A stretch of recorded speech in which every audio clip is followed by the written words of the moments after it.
In verse 8,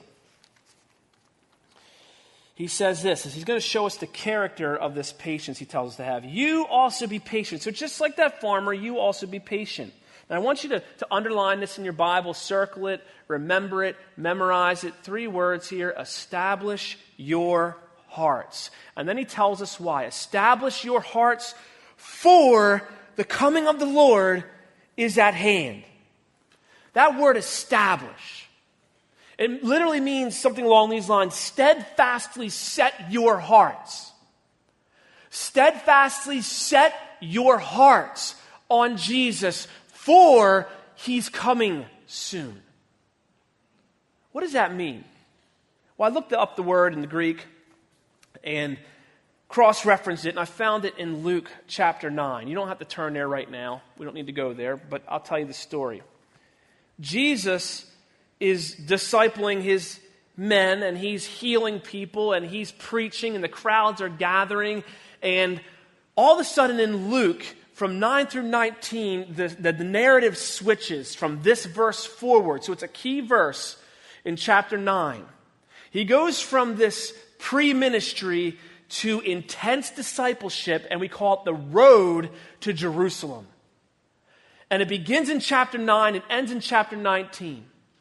And what this verse says is this: Jesus steadfastly set his face, I think that's interesting language, on Jerusalem.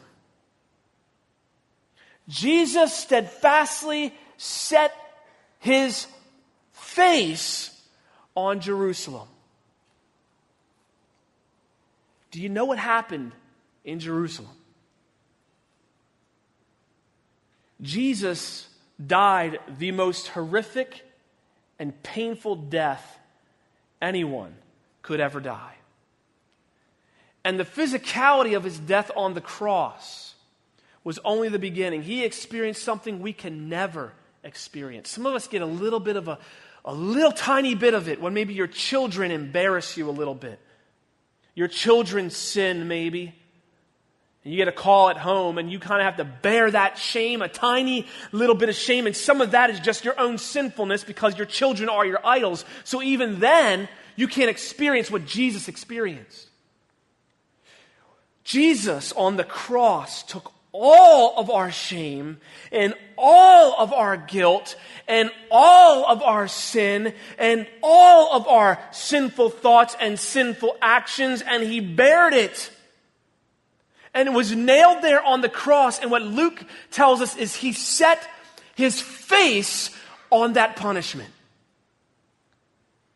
And along the way, everybody tried to dissuade him. His disciples said, "You can't go there. They're going to kill you." He said, "I came here to die.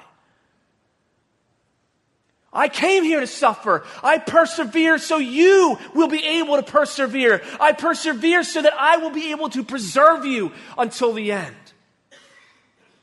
And James is using that same word for us.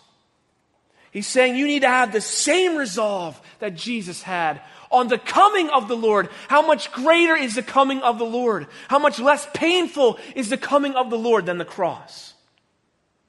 He's saying while you're bearing your cross, set your face. Establish your hearts steadfastly the way Jesus did on Jerusalem. Do that on Christ coming again.